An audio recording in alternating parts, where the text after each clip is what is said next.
కనిగిరిలో ఏర్పాటు చేసిన రా కదలిరా సభలో టీడీపీ అధినేత చంద్రబాబు ఏపీ సీఎం జగన్ పై మండిపడ్డారు.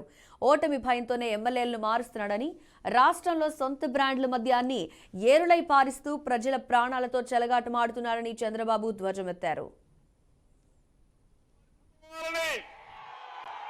సాయంత్రం అయితే ఒక క్వార్టర్ బాటిల్లో దాంట్లో ఆఫ్ వేసుకోవాలనుకుంటే ఈ దుర్మార్గుడు మిమ్మల్ని దోచేస్తున్నాడు. జలగా మారగా మీ రక్తం తాగుతున్నాడు. తప్పకుండా నేను అండగా ఉంటా. మీకే కాదు మొత్తానికి కూడా న్యాయం చేసే బాధ్యత నాదని మిమ్మల్ని తెలియజేస్తున్నా. 10 రూపాయలు మీకు ఇస్తున్నాడు, మీ జోబీకి కన్నం పెడుతున్నాడు, 100 రూపాయలు లాగేస్తున్నాడు. ఇది ఎక్కడ న్యాయం అని నేను అడుగుతున్నా. ఈరోజు ఈ రాష్ట్రంలో నియంత పోకడలు, అంతేకాకుండా ఎవరన్నా మాట్లాడితే ఒక అహంభావ ధోరణి, మామూలు కాదు, నియంత్రణ కంటే మించిపోయాడు. ఎవరన్నా మాట్లాడితే వాళ్ళందరినీ కేసులు పెడతాడు, దాడులు చేస్తారు, పోలీసులు వస్తారు, కేసులు పెడతారు, జైల్లో పెట్టేస్తారు.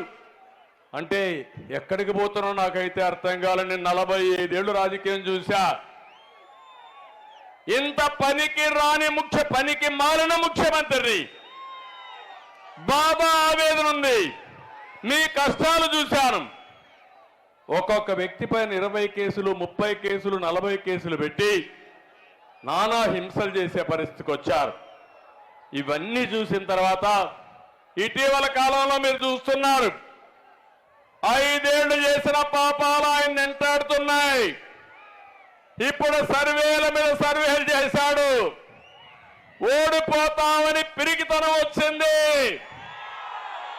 ఎమ్మెల్యేలు ట్రాన్స్ఫర్లు చేసేస్తున్నాడు, మంత్రుల్ని ట్రాన్స్ఫర్ చేస్తున్నాడు.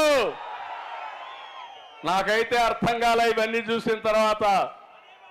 నేను ఎప్పుడు ఊహించలా ఇవన్నీ ఎమ్మెల్యేలకు ట్రాన్స్ఫర్లు ఉంటాయని, ఎంపీలకు కూడా ట్రాన్స్ఫర్లు ఉంటాయని.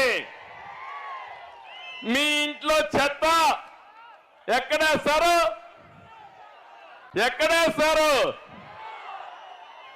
ఎక్కడ చెత్త కుండీలు వేస్తారు, అవునా కాదా? అలాంటి చెత్తను వేరే ఇంట్లో వేస్తాడంట ఈ ముఖ్యమంత్రి.